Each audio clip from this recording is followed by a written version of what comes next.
भारत बंद के आह्वान का झुंझुनू शहर में दिखा असर। झुंझुनू शहर के बाजार, स्कूलें और कॉलेज बंद। वॉलेंटियर्स बाजार को बंद करवा सफल बनाने में जुटे। व्यापारियों से समझाइश कर बंद करवाए जा रहे प्रतिष्ठान। झुंझुनू में भारत बंद का असर है। झुंझुनू शहर समेत सभी कस्बों में बाजार पूरी तरह से बंद हैं।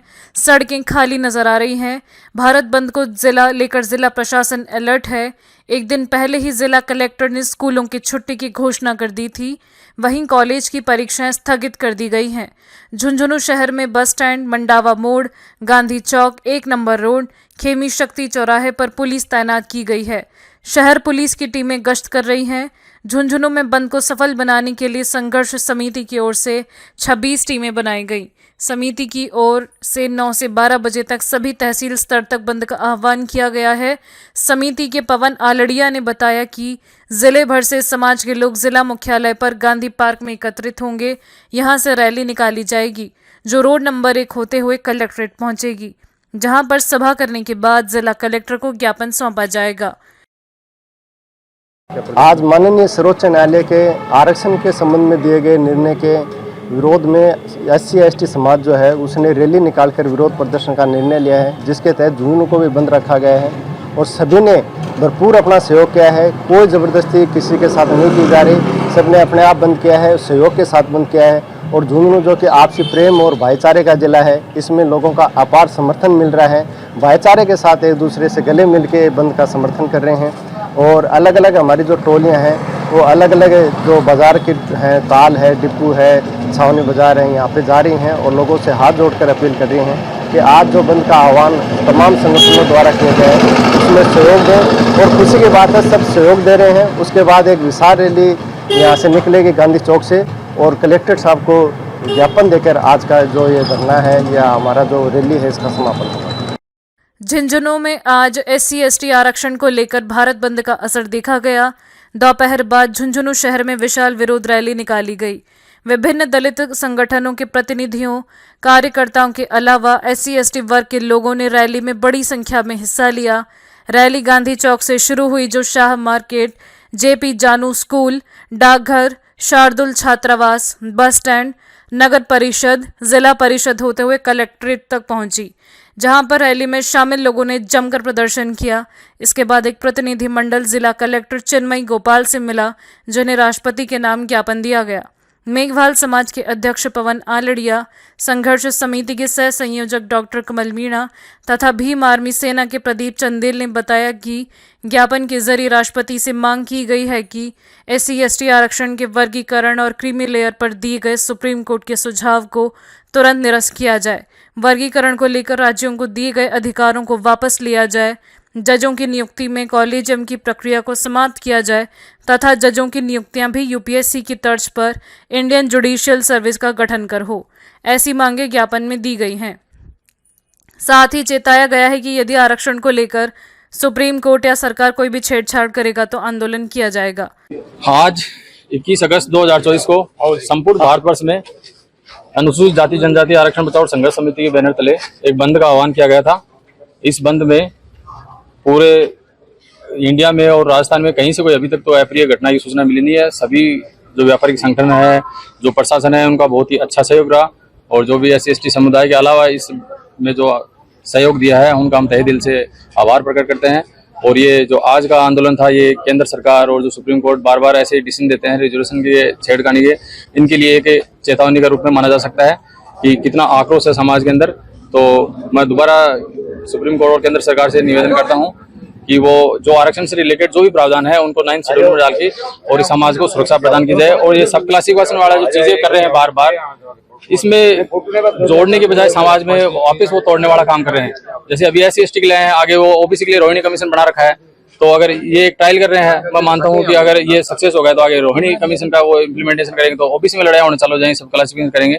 तो पहले तो एक कास्ट आधारित जनगणना हो, प्रॉपर डाटा हो, उसको पब्लिक में किया जाए और सभी की सहभागिता और सबके सहमति से ही अगर वो कानून लाया जाए तो मैं समझता हूँ वो सबके लिए बेहतर होगा। धन्यवाद। ज्ञापन दिया, क्या क्या मांगे?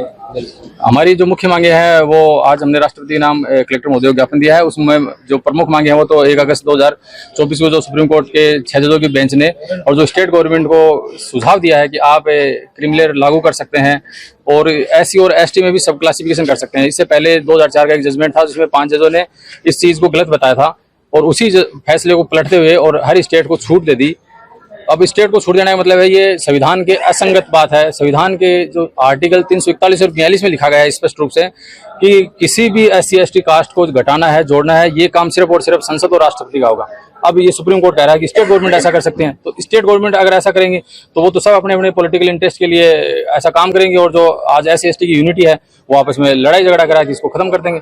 तो हमारी मुख्य मांग है इस आदेश को निरस्त किया जाए, जो भी क्रिमिनल और ऐसा प्रावधान किए उससे पहले जाति आधार की जनगणना किया जाए। जो सुप्रीम कोर्ट में जो कॉलेजियम सिस्टम वर्षों से चलता रहा है वो बंद करके और एक इंडियन जुडिशियल जो सर्विस है वो चालू करके और प्रॉपर UPSC जो IAS के लिए एग्जाम देती है तो वो आज जुडिशरी में क्यों नहीं लागू होती? आज जुडिशरी में कितना प्रतिनिधित्व है? SC ST OBC ये तीनों क्लास हैं, लगभग जुडिशरी में बाहर हैं। तो एक इंडियन जुडिशरी सर्विस लागू की जाए।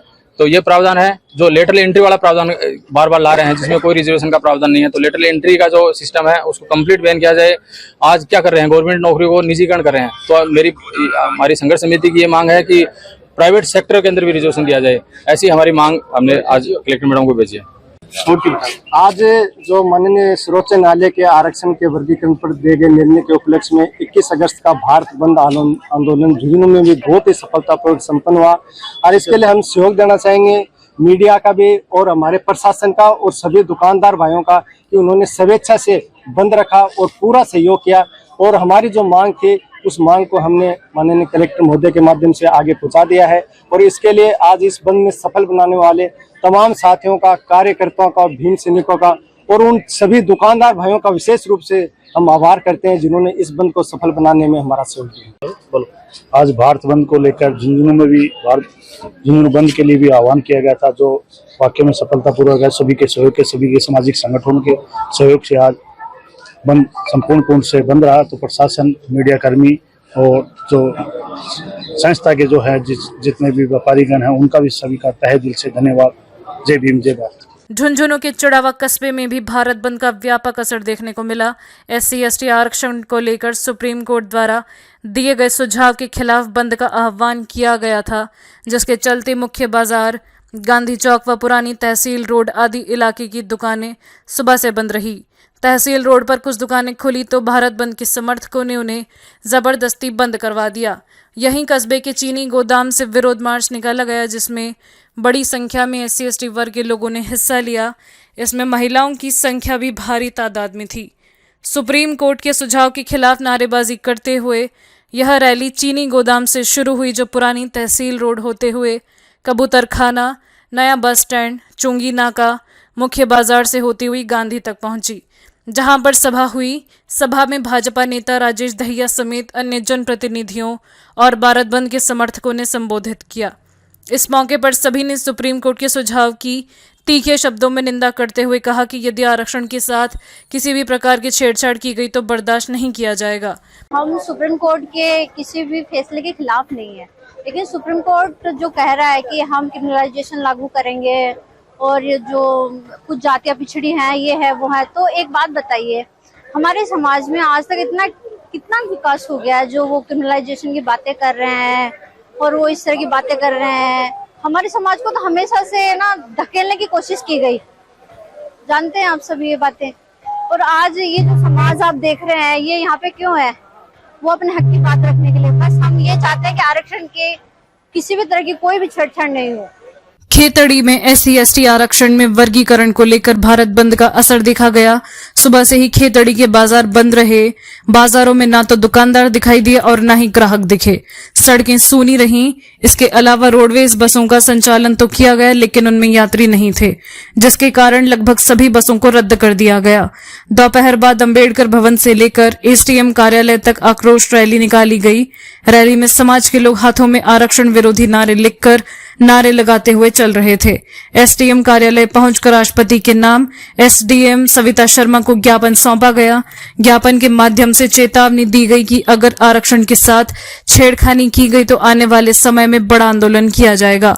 रैली से पहले अंबेडकर भवन में आरक्षण के खिलाफ फैसले को लेकर आक्रोश व्यक्त किया गया, जिसमें मुख्य वक्ता के रूप में ईश्वर सिंह, मनीष घुमरिया, हरमेंद्र चनानिया, विष्णु नायक, हवा सिंह बबेरवाल सहित कई लोगों ने आरक्षण को लेकर आक्रोश व्यक्त किया।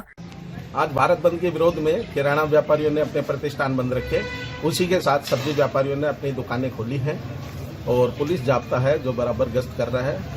ऐसी अप्रिय घटना की कोई सूचना नहीं है, शांतिपूर्ण माहौल है। 1 अगस्त को माननीय सुप्रीम कोर्ट ने SC/ST रिजर्वेशन के अंदर सब क्लासिफिकेशन और क्रिमिनल लागू करने का जो प्रावधान दिया था, आज उसी के चलते SC/ST समुदाय खेतड़ी के अंबेडकर भवन में इकट्ठा होकर के हम सब लोग इसका पुरजोर तरीके से विरोध करते हैं। देखिए, आरक्षण जो है वो हमें जातिगत पिछड़ेपन, शैक्षणिक पिछड़ेपन और सामाजिक पिछड़ेपन के आधार पर दिया गया था, न कि आर्थिक आधार के ऊपर। तो इसमें क्रिमिनल का तो कोई सवाल पैदा नहीं होता। आप देखेंगे कि संविधान के अनुच्छेद 330 और 332 के अंदर जहां एमपीज और एमएलएज का राजनीतिक प्रतिनिधित्व डिसाइड किया गया है, उसके लिए कहा गया था कि प्रत्येक 10 वर्ष में इसकी समीक्षा होगी, लेकिन SC और ST के मांग के अनुसार इसको आगे बढ़ा दिया जाएगा। लेकिन जो आरक्षण आर्टिकल 15(4) और 16(4) के अंदर हमें शैक्षणिक और सामाजिक पिछड़ेपन के आधार पर मिला है, उसमें कोई समय सीमा नहीं है। वो हमारा अधिकार है और हमारे साथ रहेगा हमेशा से। मैं आपको बताऊं कि 1932 के अंदर जहां उस समय जातिगत भेदभाव, धार्मिक असमानता ज्यादा मिलती थी, उस समय जातीय जनगणना हुई थी।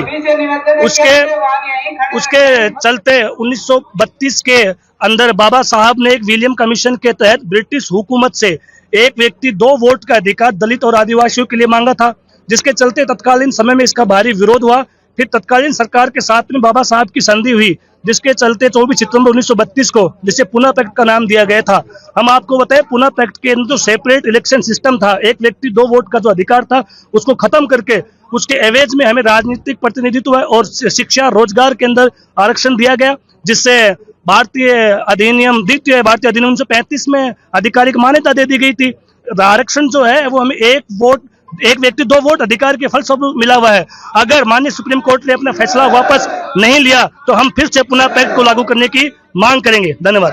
देखिए, सुप्रीम कोर्ट के द्वारा जो 1 तारीख को डिसीजन दिया गया था कि उपवर्गीकरण और क्रीमी लेयर को लेकर के, तो संपूर्ण SC/ST समाज की ओर से जो है भारत बंद का आह्वान किया गया है। मैं आपके चैनल के माध्यम से आपको बता दूं कि सुप्रीम कोर्ट इस पर जल्दी ही कोई निर्णय ले, उपवर्गीकरण को समाप्त करे। हम इसके खिलाफ हैं और हम जो है एक बड़े लेवल पर अगर हमारी मांगे नहीं मानी गई तो हम सरकार को झुकाने का कार्य है वो भी करेंगे और इस आंदोलन को और भी तेज गति से ले जाए जाएंगे।